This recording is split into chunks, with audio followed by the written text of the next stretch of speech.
nzakomeza mwami kukwizera, sinzigera nsingiza ibigirwamana.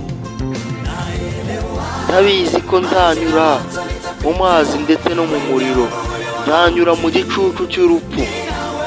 Ndagufite sinshobora kugira ubwoba.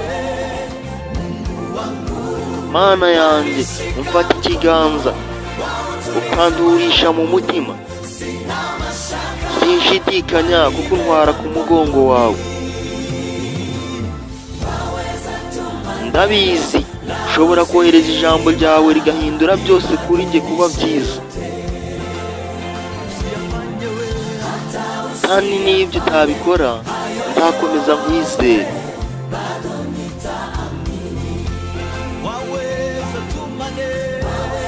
Ndabizi ushobora kohereza ijambo ryawe rigahindura byose kuri njye kuba byiza.